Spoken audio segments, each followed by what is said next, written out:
Diyarbakır is one of the largest cities in southeastern Turkey. Situated on the banks of the Tigris River, it is the administrative capital of the Diyarbakır province. With a population of about 930,000, it is the second largest city in Turkey's southeastern Anatolia region, after Gaziantep. Diyarbakır is also a major cultural and economic center in Turkey, and as such has been a focal point for conflict between Turkey's government and its Kurdish population. Names and etymology. The name Diyarbakır is inscribed as Amed on the sheath of a sword from the Assyrian period, and the same name was used in other contemporary Syriac and Arabic works. The Romans and Byzantines called the city Amida. Among the Artukid and Akoyanlu it was known as Black Amed, for the dark color of its walls, while in the Zafer name, or eulogies in praise of military victories, it is called Black Fortress. In the Book of Dede Korkut and some other Turkish works it appears as Kara Hamid. Following the Arab conquests in the 7th century, the Arab Baka tribe settled in this region, which became known as the Diyarbakır. In 1937, Ataturk visited Diyarbakır and, after expressing uncertainty on the exact etymology of the city, ordered that it be renamed Diyarbakır, which means land of copper in Turkish after the abundant resources of copper around the city. History. The earliest reference to the city comes from Assyrian records, which identify it as being the capital of the Aramaean kingdom of Bit Zamani. In the 9th century BC, the city joined a rebellion against the Assyrian king Shalmaneser III. The city was later reduced to being a province of the Neo-Assyrian Empire. From 189 BCE to 384 CE, the region to the east and south of present Diyarbakır came under the rule of the Hellenistic kingdom of Corduene. Later, the Romans colonized the city and named it Amida, after the earlier Assyrian name Amed. During the Roman rule, the first city walls were constructed and later, the greater walls were built as per the command of the Roman Emperor Constantius II. After the Romans, the Persians came to power and were succeeded by the Muslim Arabs. It was the leader of the Arab Bekr tribe, Bekr bin Vail, who named the city Diyarbakır, meaning the country of Bakr, i.e., Arabs. Much later, in the Republican era, the city got its current name Diyarbakır, which was derived from the abundance of copper ore that exists here. After a few centuries, Diyarbakır came under the Ottoman Empire and earned the status of the capital of a large province. The city became the base of army troops who guarded the region against Persian invasion. Diyarbakır faced turbulence in the 20th century, particularly with the onset of World War I. The majority of the city's Syriac and Armenian population were massacred and deported during the Armenian Genocide in 1915. In 1925, the Kurdish population rose in a rebellion against the newly established government of the Republic of Turkey, which was crushed by Turkish forces. Thousands of Kurds were killed in this attempt. Antiquity. The area around Diyarbakır has been inhabited by humans from the Stone Age, with tools from that period having been discovered in the nearby Hillar Cave complex. The pre-pottery Neolithic B settlement of Kayanu dates to over 10,000 years ago, and its excavated remains are on display at the Diyarbakır Museum. Another important site is Giriki Hachi and Tumulus in Eagle, the first major civilization to establish themselves in the region of what is now Diyarbakır were the Huron kingdom of the Mitanni. The city was first mentioned by Assyrian texts as the capital of a Semitic kingdom. It was then ruled by a succession of nearly every polity that controlled Upper Mesopotamia, such as the Aramaean, Assyrians, Urartu, Armenians, Achaemenid Persians, Medes, Seleucids, and Parthians. The Roman Republic gained control of the city in 66 BC by when it was named Amida. In 359, Shapur II of Persia captured Amida after a siege of 73 days, which is vividly described by the Roman historian Ammianus Marcellinus. Christian bishopric. Syriac Christianity took hold in the region between the 1st and 4th centuries AD, particularly amongst the Semitic Assyrians of the city. The earliest documented bishop of Amida was Simeon of the Church of the East, who took part in the First Council of Nicaea in 325, on behalf of the city's Assyrian and Aramaean Christians. Maurus was at the First Council of Constantinople in 381. In the next century, Saint Acacius of Amida was noted for having sold the church's gold and silver vessels to ransom and assist Persian prisoners of war. Byzantine Emperor Theodosius II divided the Roman province of Mesopotamia into two, and made the Amida in the capital of Mesopotamia Prima, and thereby also the metropolitan see for all the province's bishoprics. A 6th century notitia episcopatuum indicates as suffragans of Amida in the sees of Martyropolis, Ingila, Balabyton, Arsamosata, Sophene, Kitherish, Cefa, and Zergma. The Annuario Pontifico Adbizada and Dadima. The names of several of the successors of Acacius are known, but their orthodoxy is unclear. The last whose orthodoxy is certain is Cyriacus, a participant in the Second Council of Constantinople. Many bishops of the Byzantine Empire fled in the face of the Persian invasion of the early 7th century.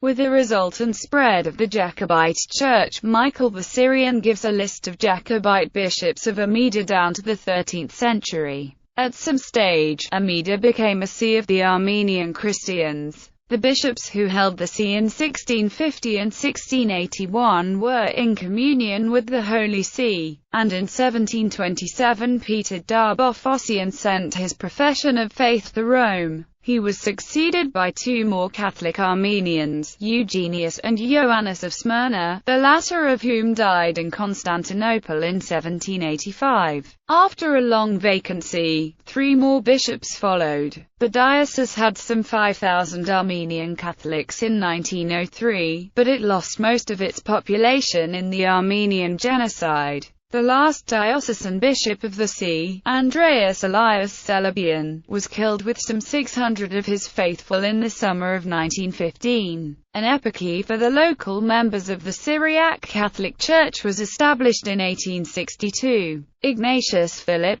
I Arcus, who was its first bishop, was elected patriarch in 1866. He kept the governance of the See of Amida, which he exercised through a patriarchal vicar. The eparchy was united to that of Mardin in 1888. Persecution in Turkey during the First World War brought an end to the existence of both these Syrian residential sees. However, in 1966 a Chaldean Catholic archeparchy with jurisdiction over all Chaldean Catholic Turks was revived in Diyarbakır, with the city being both the episcopal see and location of the diocese's main cathedral. As of 2015, there are 2 Assyrian churches, and 3 Armenian churches in at least periodic operation. 3 other churches are in ruins, all Armenian. 1 outside Sur district, 1 in it, and 1 in the citadel that is now part of a museum complex. No longer a residential bishopric, Amida is today listed by the Catholic Church as a titular see. Middle Ages. In 639, the city was captured by the Muslim conquests, and introduced to the religion of Islam. The city passed under Umayyad and then Abbasid control, but with the progressive fragmentation of the Abbasid Caliphate from the late 9th century, it periodically came under the rule of autonomous dynasties. Isa ibn al-Sheikh al-Shaybani and his descendants ruled the city and the wider Diyarbakr from 871 until 899, when Caliph al-Mu'tadid restored Abbasid control, but the area soon passed to another local dynasty, the Hamdanids. The latter were displaced by the Buyids in 978, who were in turn followed by the Marwanids a few years later. The Marwanids ruled until after the Battle of Manzikert in 1071, when the city came under the rule of the Mardin branch of the Oghuz Turks and then the Anatolian Belike of the Artuakids. The whole area was then disputed between the Ilkhanate and Ayyubid dynasties for a century, after which it was taken over by the competing Turkic federations of the Karakoyunlu first and then the Akkoyunlu until the rise of the Persian Safavids, who naturally took over the city and the wider region. Safavids and Ottomans. Between the early 16th century and mid to late 17th century, the city and the much wider eastern Anatolia region was being heavily competed between the rivaling Persian Safavids and the Ottoman Turks, being passed on numerous times between the two arch-rivals. When it was firstly conquered by the Ottoman Turks in the 16th century by the campaigns of Baykali Mehmet Pasha under the rule of Sultan Selim I, following the Battle of Chaldiran, they established an eyalet with its center in Diyarbakır. The Ottoman eyalet of Diyarbakır corresponded to Turkey's southeastern provinces today, a rectangular area between the Lake Urmia to Palu and from the southern shores of Lake Van to Sizre and the beginnings of the Syrian desert. Although its borders saw some changes over time, the city was an important military base for controlling this region and at the same time a thriving city noted for its craftsmen, producing glass and metalwork. For example, the doors of Mevlana's tomb in Konya were made in Diyarbakır, as were the gold and silver decorated doors of the tomb of Imam I-Azam Ebu Hanif in Baghdad. Ottoman rule was confirmed by the Peace of Amasya of 1555, which followed after the Ottoman-Safavid War. However, a recapture of the city followed by Safavid Persia, ruled by Shah Abbas I, during the Ottoman-Safavid War. In 1895, indigenous Armenians and Assyrians were subject to massacres in Diyarbakır. The city had been also a site for ethnic cleansing of Armenians and Assyrians. Nearly 150,000 were deported from the city. Republic of Turkey. In the reorganization of the provinces, Diyarbakır was made administrative capital of the Diyarbakır province. During the 1980s and 1990s, at the peak of the Kurdistan Workers' Party insurgency, the population of the city grew dramatically as villagers from remote areas where fighting was serious left or were forced to leave for the relative security of the city. After the cessation of hostilities between the PKK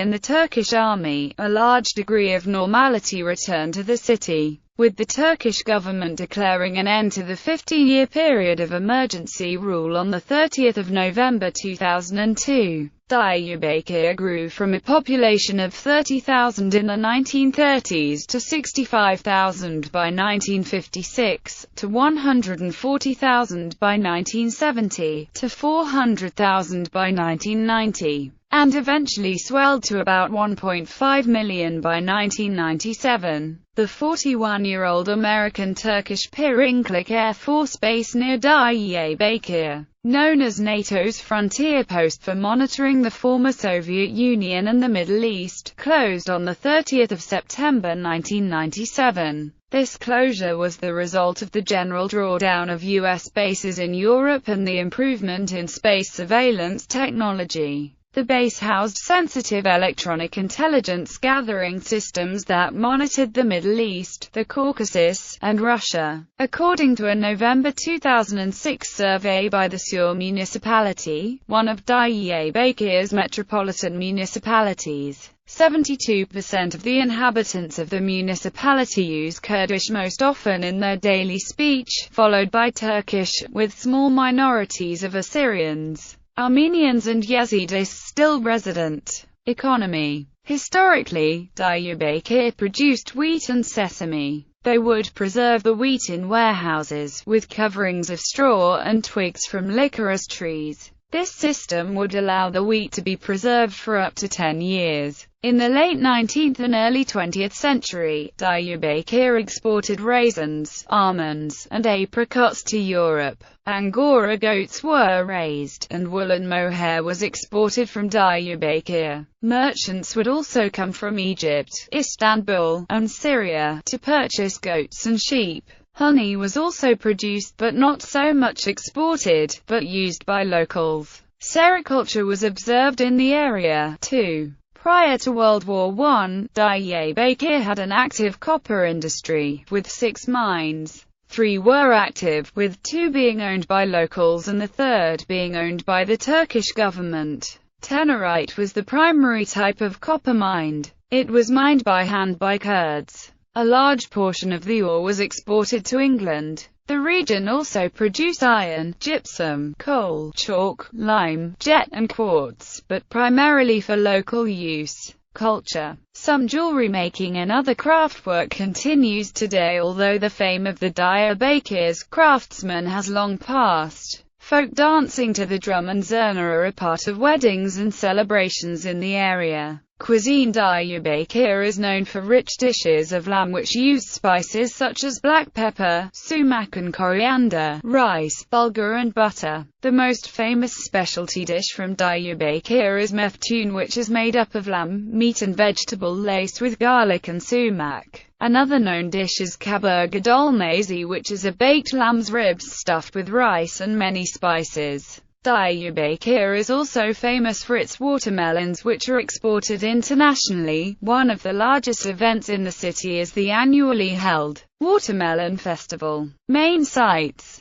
Diyarbakır is surrounded by an almost intact, dramatic set of high walls of black basalt forming a 5.5 kilometers circle around the old city. There are 4 gates into the old city and 82 watchtowers on the walls, which were built in antiquity, restored and extended by the Roman Emperor Constantius II in 349. Diyarbakır boasts numerous medieval mosques and madrases, including Great Mosque of Diyarbakır, built by the Seljuk Turkish Sultan Malik Shah in the 11th century. The mosque, one of the oldest in Turkey, is constructed in alternating bands of black basalt and white limestone. The adjoining Mesudiye Mesudiye was built at the same time, as was another prayer school in the city. Zinkeriye Medresiye Zinkeriye. Bayrampaşa Cami, Mizgefte Bayrampaşa, an Ottoman mosque built in 1572 by the governor of Diyarbakır, Bayrampaşa, noted for the well-constructed arches at the entrance. Sheikh Matar Mosque with Dortayakli Minareya, Mizgefte Çarling, built by Kasim Khan of the Akkoyunlu. Fatih Pasha Cami, Mizgefte Feta Pasha, built in 1520 by Diyarbakır's first Ottoman governor, Bayrakli Mehmet Pasha. The city's earliest Ottoman building, it is decorated with fine tilework. Hazreti Süleyman Cami, Mizgefte Hazreti Süleyman 1155–1169. Süleyman, son of Halid bin Belad, who died capturing the city from the Arabs,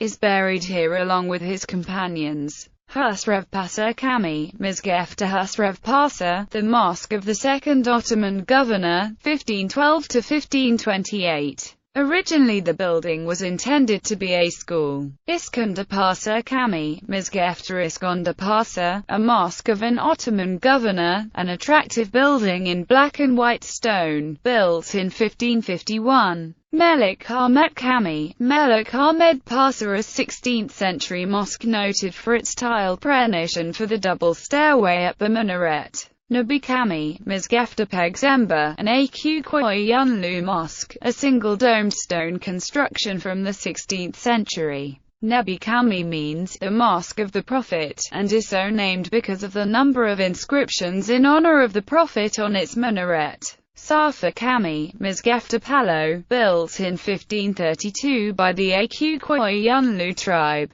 Famous churches include St. Girago's Armenian Church, first built in 1519. The current structure is from 1883, and was recently restored after a long period of disuse. The Syriac Orthodox Church of Our Lady was first constructed as a pagan temple in the 1st century BCE. The current construction dates back to the 3rd century, has been restored many times, and is still in use as a place of worship today. Marpetayan Catholic Chaldean Church, built in 1681. There are a few other churches in the city. Museums. The Archaeological Museum contains artifacts from the Neolithic period, through the Early Bronze Age, Assyrian, Urartu, Roman, Byzantine, Artuakids, Seljuk Turk, Akyukoyunlu, and Ottoman Empire periods. Kehitsikhi Museum, the home of the late poet, and a classic example of a traditional Diyarbakır home. The birthplace of poet Ziya Gökalp, preserved as a museum to his life and works. Ahmet Arif Literature Museum Library. Historic bridges. The Dikil Bridge, an 11th-century bridge with 10 arches. Climate. Diyarbakır has a borderline Mediterranean climate and hot dry summer continental climate. Summer are very hot and very dry, due to its location on the Mesopotamian plain, which is subject to hot winds from the deserts of Syria and Iraq to the south. The highest recorded temperature was 44.8 degrees Celsius on the 28th of August 1998. Winters are cold and wet and with frosty nights. Snowfall is quite common between the months of December and March, snowing for a week or two. The lowest recorded temperature was -23.4 degrees Celsius on the 30th of December 2006. Notable people born in the city. Etius of Amida, a Greek physician and medical writer native to Diyarbakır. Abdülkadir Aksu, former interior minister. Ahmed Arif, poet. Aziz Yildirim, president of Fenerbahçe SK Sports Club. Kehitsikhi, poet. Sahan Haspolatli, footballer for Galatasaray SK. Gazi Yasargil, medical scientist and neurosurgeon. Hesamit, writer. Hovset Pushman, Armenian-American painter. Hikmet Seaton, former foreign minister and former NATO senior civilian representative in Afghanistan. Leyla Zana, politician. Lokman Palat, writer. Agop Handanyan, physician and writer. Mehmet Emin Bozarslan, writer. Mehmet Palat, actor.